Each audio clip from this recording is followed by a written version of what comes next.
Assalamualaikum warahmatullahi wabarakatuh. Hello everyone. Today we are going to listen about recount text. Kali ini kita akan belajar mengenai text recount.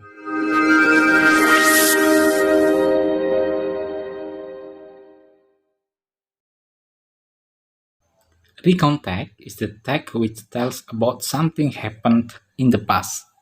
Jadi pengertian dari teks recount itu sendiri adalah teks yang menceritakan kembali tentang sesuatu yang terjadi di waktu lampau. Kejadiannya bisa kejadian yang menyenangkan ataupun kejadian yang tidak menyenangkan. Contoh kejadian yang menyenangkan adalah liburan, kemudian go to camping perhaps, atau pergi ke pantai dengan teman-teman. Kejadian yang tidak menyenangkan, misalkan kejadian waktu kecil kamu jatuh dari sepeda. Nah, kejadian-kejadian di masa lampau yang diceritakan kembali itu disebut dengan recount text. Ada beberapa tipe dari recount text. Yang pertama, personal recount, yaitu menceritakan tentang pengalaman pribadi penulis.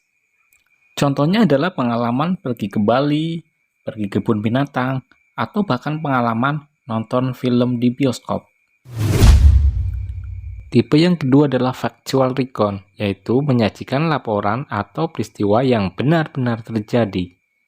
Contohnya adalah sebuah kecelakaan kereta api atau bencana alam, contohnya banjir, itu bisa diceritakan melalui recount text itu yang disebut dengan factual recount. Yang ketiga adalah biographical recount, yaitu menceritakan kisah hidup seseorang dalam bentuk biografi. Misalnya biografinya dari Muhammad Hatta, biografinya Albert Einstein. Jadi biografi-biografi yang selama ini kita lihat, yang sering kita baca, merupakan salah satu bentuk dari recount text. Yang berikutnya adalah purpose atau tujuan dari text recount. Tapi sebelumnya kita lihat dulu pertanyaan-pertanyaan yang merujuk ke tujuan text recount. Di antaranya adalah what is the text written? Yang artinya apa sih penulisan teksnya, atau sama saja dengan tujuan ya. Kemudian ada the text is written for. Teksnya itu ditulis untuk apa? Kemudian what is the purpose, yaitu apa tujuan teksnya. And then what is the social function? Apa fungsi sosialnya? Ini pertanyaan-pertanyaan yang merujuk ke tujuan dari text recount. Nah, tujuannya apa saja? Nah, misalkan to share a unique or unusual experience, yaitu untuk berbagi experience, pengalaman yang aneh atau yang unik atau yang luar biasa. Atau juga bisa to retell something unforgettable, untuk menceritakan kembali sesuatu yang tak terlupakan, retell ya, menceritakan kembali. And then to give information about an incident, yaitu bisa untuk memberi informasi tentang sebuah kecelakaan atau sebuah kejadian. Atau juga bisa to make the reader learn something, untuk membuat pembaca belajar sesuatu lah. Ini adalah tujuan-tujuan dari text recount. Jadi kalau kalian menemukan pertanyaan seperti what is the text written, the text is written for, dan lain sebagainya, kalian bisa memilih tujuannya to share atau to retell or to give information and to make the reader learn something. A few moments later. Oke, next students, kita belajar mengenai generic structure atau kerangka dari text recount. Nah, kerangkanya apa saja atau generic structure-nya?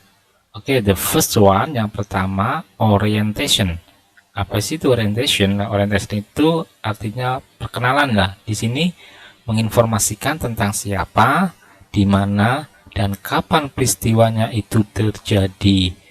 Contohnya adalah dari orientation ini, misalkan ada judul recount text holiday in Yogyakarta. Last year, I went to Yogyakarta with my friends. We took the bus to go there. Nah, di sini ada last year, berarti tahun lalu artinya, berarti kapannya. Lalu ada I, my friend, berarti who, siapa yang ke Yogyakarta. And where, kemana. ke Yogyakarta. Lalu bisa bagaimana ke Jogjanya atau how-nya, yaitu we took the bus to go there. Kita menggunakan bis untuk pergi ke sana atau ke Yogyakarta. Yang berikutnya adalah generiknya adalah events. Apa itu events? Event itu artinya rangkaian peristiwa yang ada di dalam cerita. Contohnya, ini masih di Holiday in Yogyakarta. Nah, di sini eventnya atau rangkaian peristiwanya apa saja yang dilakukan di sana, yaitu pertama, contohnya, we saw sunrise and swim in Indrayanti Beach. Nah, kami melihat sunrise dan berenang di pantai Indrayanti. And then we went to Breksi Cliff. Kami pergi ke tebing Breksi. Kalau ada we visited Prambanan Temple and talked with foreign tourists. Ya, kami mengunjungi Candi Prambanan dan berbicara dengan turis asing. Ini adalah peristiwa atau event, kejadian atau kegiatan yang dilakukan ketika di Yogyakarta. And then number 3, reorientation. Reorientation itu berisi tentang kesan dari peristiwa yang dialami. Contohnya adalah, nah ini masih Holiday in Yogyakarta. Kesannya adalah it was an exhausting trip but we got a lot of fun. Nah, perjalanan ke sana itu melelahkan, tapi saya sangat gembira atau kami sangat gembira. Itu adalah reorientation-nya. Okay, well student, kita belajar language feature atau ciri-ciri kebahasaan yang digunakan dalam teks recon. Oke, yang pertama jelas menggunakan past tense ya, karena lampau kejadiannya. Contohnya apa? Kalimat past tense-nya, we saw sunrise, we visited Prambanan Temple, we were a lot of fun. So, ini bentuk kedua ya, ini juga past, lalu ada visited, juga lalu ada kata were, atau ini adalah to be past. Kemudian yang kedua menggunakan adverb of time. Adverb of time untuk recon text itu bisa last year, tahun lalu, yesterday, kemarin, atau a few days ago, atau beberapa hari yang lalu. Kemudian ciri kebahasaan yang berikutnya adalah action verb, kata kerja tindakan tapi dalam bentuk lampau atau bentuk past. For example, played, bermain ya, talked, berbicara, lalu ada kata bought, dari verb one-nya adalah buy. And then conjunction. Conjunction ini adalah kata sambung. Jadi untuk merangkai peristiwa event satu ke event lain, kita memerlukan conjunction. Conjunctionnya apa saja? Nah, bisa after that ya, misalkan setelah itu, lalu then, kemudian, next, berikutnya, dan lain-lain. Ini adalah ciri kebahasaan yang digunakan dalam recount text. Oke, well student, sekarang kita analisis sebuah teks recon yang titlenya, judulnya Trip to Mount Bromo. Oke, let's see the first paragraph. Kita lihat paragraf pertama. Last week, I went to Mount Bromo. I stayed at my friend's house in Probolinggo, East Java. The house has a big garden with colorful flower and small pool. Nah, ini paragraf pertama yang hurufnya warna kuning ini yang namanya ya adverb of time atau keterangan waktunya. Kemudian yang saya beri warna pink, I, my friend, ini partisipennya. Kemudian yang saya beri warna merah, ini adverb of place-nya, yaitu ada last week berarti kapan, lalu who, I ya, who siapa, I and my friend, lalu kemana, yaitu Mount Bromo. Kemudian yang saya beri tanda warna hijau ini ada took, went, wrote, saw, ini action verb, kata kerja tindakan bentuk lampunya. Kemudian after that, then, ini adalah conjunction atau kata sambungnya. Oke, untuk paragraf pertama itu ada last week, I went to Mount Bromo, my friend. Ini yang namanya orientation ya, namanya orientation atau perkenalan. Kemudian yang paragraf kedua ada in the morning, my friend and I saw Mount Batok.